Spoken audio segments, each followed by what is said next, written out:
Hello students. Today we will start our chapter number 6. Okay. This is Jordy's farm. ये एक ऐसा chapter है जिसमें जॉडी नाम का एक बच्चा होता है। वो अपने पापा के बीमार होने पे उनको घर से ही मदद करता है उनके ठीक होने में। ओके तो देखिए इसमें बिफोर यू रीड, ये चैप्टर पढ़ने से पहले हम कुछ जान लेते हैं। फार्म होता है बेबी ऑफ डियर, मतलब कि डियर का बच्चा। Okay Before you read, often instead of rushing to the doctor to treat a small cut or burn, we find quick and active courses using things available at home. Can you think of some such homework remedies for a cut on your knee, a burn on your arm, a bean sitting? In this story, John's father had been bitten by the rattlesnake. देखिए किसी भी छोटा मोटा जो हमारे घर में हमें चोट लग जाती है तो हम छोटे मोटे इलाज के लिए हम डॉक्टर के पास नहीं भागते हैं, बल्कि हम अपना घर पे ही क्या कर लेते हैं, उसका ट्रीटमेंट कर लेते हैं। ओके तो इस स्टोरी में इसी प्रकार से जोडी के जो फादर हैं उनको एक रैटल स्नेक काट लेता है। तो वो क्विकली क्या करते हैं, ही क्विकली किल्स ए डो, कि वो एक डियर को मार देते हैं। बिकॉज क्यों मारते हैं उसको, uses is hard and liver a draw out to the poison, कि जो डियर का जो हार्ट है और लीवर है उसको है ना, मतलब कि जहाँ काट लेना स्नेक वहाँ पे उसको लगाने से उसका पॉइजन है वो बाहर निकल जाता है। तो Jody's wonder what will happen to the little fawn left without a mother. तो जॉडी होता है उसके मतलब कि बेटा, उस जिस फादर को लग जाती है ना उसका बेटा होता है ना जॉडी, वो सोचता रहता है कि जो उसका फार्म होगा यानी उसका जो डो का बच्चा होगा ना, यानी डियर को जो उसने मार दिया उसके पापा ने, तो उसका जो बच्चा होगा वो कैसे रह रहा होगा अपनी मम्मी के बिना। ये इस चैप्टर में होता है। तो हम इसको चैप्टर को पढ़ते हैं कि आगे क्या होता है। ओके तो let start our chapter number 6। Okay तो फर्स्ट पैराग्राफ देखिए। Jody allows his thoughts to drift back to the farm. He could not keep it out of his mind. कि जोडी का जो दिमाग उसके बार बार उसमें उस फार्म के बारे में आती रहती कि वो फार्म है वो कैसे रह रहा होगा, यानी उस डियर का बच्चा कैसे रह रहा होगा, और उसके दिमाग में चलता जाता है। वो अपने दिमाग से इस चीज़ को दूर नहीं कर पाता है। He had held it in his dreams in his arms. उसको ऐसे लगता है कि उसके सपनों में भी वही आएगा, और ऐसे लगता है कि उसने उसको अपनी बाहों में पकड़ रखा है, अपनी भुजाओं में दबा रखा है उसको, उस हिरन के बच्चे को। ऐसा उसके जॉडी के मन में चलता रहता है। He slipped from the table and went to his father beside. वो जाके अपने पापा के, उसके पापा जहाँ पे सोए हुए होते हैं ना बीमार, उनके पास में जाके बैठ जाता है। पेनीज ली एट रेस्ट, उसके पापा का नाम होता है पेनी, वो रेस्ट कर रहे होते हैं। His eyes were open and clear but the pupils were still dark and deleted. और जो उनकी आंखें होती हैं वो बहुत ही ज़्यादा क्या हो जाती है, मतलब कि उनकी जो आंखें हैं वो एकदम से बड़ी बड़ी दिखने लग जाती हैं उसको, और एकदम से डार्क रेड कलर की सी हो जाती हैं।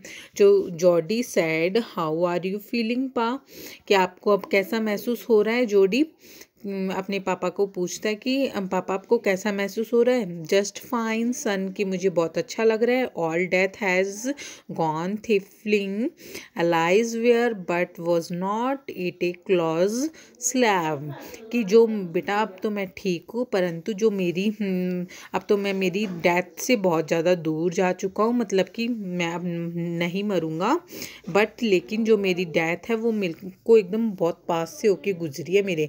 आई एग्री, वो जॉडी बोलता है हाँ मेरे को पता है। पैनी सैड, पैनी बोलता है I am proud of you, कि मुझे तुम पे बहुत ही ज़्यादा क्या है, गर्व है।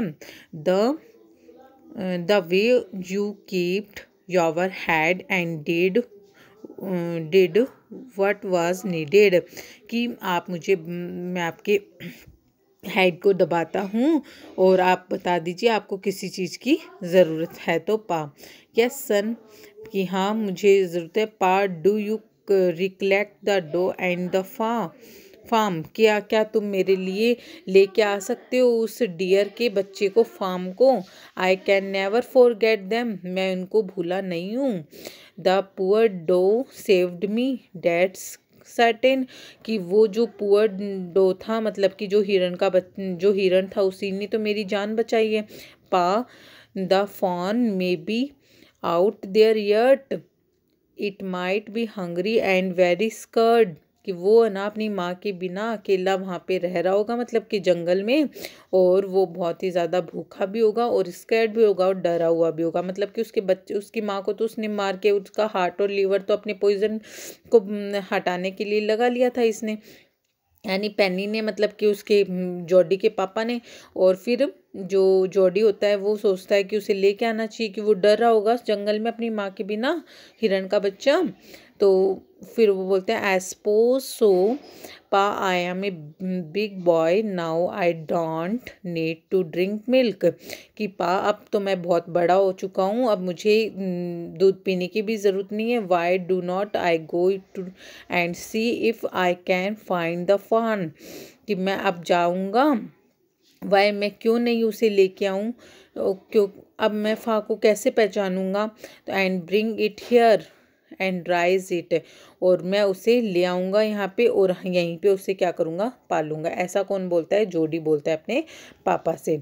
ओके, तो जोडी अपने पापा से बोल देता है ऐसा। उसके बाद में देखो, उसके बाद में क्या होता है, पैनी liquid staring at the ceiling, पैनी चुपचाप सो जाता है, मतलब कि उसके पापा चुपचाप सो जाते हैं। सीलिंग मतलब होता है कि छत की ऊपर देखना, ठीक है, वो छत को देखने लगते हैं। Boy you have got me humbled in, कि अब तो बेटा तुमने मेरे को ऐसी सिचुएशन में ला दिया कि मैं तुम्हें मना भी नहीं कर सकता, कुछ नहीं बोल सकता। I want take much to rise it pa, it will soon start eating leaves and acorns। acorns का मतलब होता है ब्राउन कलर के जो नट्स होते हैं ना, वो, कि ये थोड़े दिन बाद में तो क्या हो जाएगा, बड़ा हो जाएगा और फिर ये क्या खाने लग जाएगा, लीव्स और ब्राउन कलर के जो नट्स है वो ही खाने लग जाएगा, फिर तो इसे दूध भी पिलाने की ज़रूरत नहीं होगी। जोडी ऐसे बोलता है उस हिरन के बच्चे के लिए, फार्म के लिए। You are smarter than boys of your age, कि तुम तो, हाँ तुम्हारी एज के जितने भी बॉयज़ है सबसे स्मार्ट हो, उसके पापा उसको ऐसे बोलते हैं। We took its mothers and it was not to blame, यानी कि कोई नहीं, मतलब कि मैं तो तुम्हें कुछ नहीं बोल रहा हूँ, अब तुम तुम्हारी मम्मी से और पूछ लो। श्योरली, वो बोलता है surely it seems ungrateful to leaves to stem son, I can not stay no to you, I never thought I did not live to see another day, कि वो कहता है कि श्योरली मतलब कि ये भी तो अनग्रेटफुल होगा ना कि हम उसे नहीं लेके आते हैं यहाँ पे। तो वो अपनी सन कहता है कैनोट से, हम ऐसा नहीं कर सकते उसके साथ में। तो आई नेवर थॉट, मैं ऐसा नहीं सोच सकता कि उसे, I did leave to see another day, ठीक है, मैं उसे अगले दिन यहीं पे लेके आऊँगा। Can I ride back with meals will and see if I can find it, तो वो बोलता है कि ठीक है, कल मैं मील विल, यानी फॉरेस्ट, मील विल का मतलब कि जो फॉरेस्ट में शिकार करते हैं ना, मैं उनके साथ में कहाँ जाऊँगा, फॉरेस्ट में जाऊँगा और उसे आई कैन फाइंड इट, और उसे मैं ढूंढ के लाऊँगा। टेल योर माँ I said you can go, कि अपनी माँ से पूछ लो, अब तुम जाओ यहाँ से।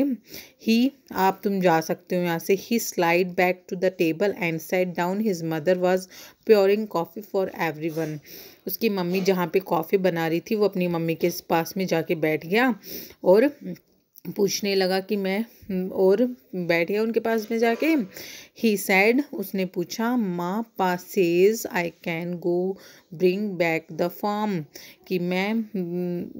कि मैं जो फार्म है वो डियर का बच्चा उसको लेके अपने घर पे आ सकता हूँ या नहीं। तो she held the coffee put in the mid air, जैसे कॉफ़ी डाल रही थी। तो व्हाट फार्म, माँ पूछती है कौन सा फार्म लेके आ रहे हो तुम? The fawn belonging to the doe we killed, हमने जिस हिरण को मार दिया ना, हिरनी को मार दिया, उसका बच्चा है, उस फार्म को मैं घर पे लाने की बात कर रहा हूँ। We used a dog's liver to draw out the poison and save pa, हमने उसका जो लीवर है वो काम में ले लिया, पॉइजन मतलब कि जहर मिटाने के लिए, अपने पापा को बचाने के लिए उसका पॉइजन काम में लिया था, तो हमने उसको मार दिया ना, इसलिए हम उसको ले आते हैं। तो शी ग्रेव्स्ड, उसने लंबी सी सांस भरी, वेल फॉर प्रिटी स्टेक, और उसने भी क्या कर दिया, ऐसे बोल दिया कि ठीक है चलो, उसने भी मतलब कि अपनी दयालुता व्यक्त की कि ओके चलो तुम क्या कर सकते हो, अपनी मतलब उस पर दया दिखाई कि वो बिन माँ के है ना, वो आप उसको ला सकते हो, अपने बच्चे को ऐसे बोल दिया कि ठीक है चलो तुम ले आना उसको, दयालुता से ऐसे उन्होंने अपनी मन से एक्सप्रेस की ना। यानी मतलब होता है फोर पेंटी शेक का मतलब होता है कि टू एक्सप्रेस काइंडनेस, मतलब कि दया, किसी पे दया दर्शाना, यानी दया के दर्शाने के माध्यम से उसकी माँ ने कह ही दिया था उससे कि तुम लेके आ जाओ, उनकी तरफ से यस हो गया था। ओके स्टूडेंट्स, तो नाउ हमने ये जो चैप्टर के टू पैराग्राफ है ये कंप्लीट कर लिए हैं। तो मैं आज आपको कुछ ऑबिटी क्वेश्चंस दूंगी, वो आपको अपनी नोटबुक में राइट करने हैं। Okay students, thank you.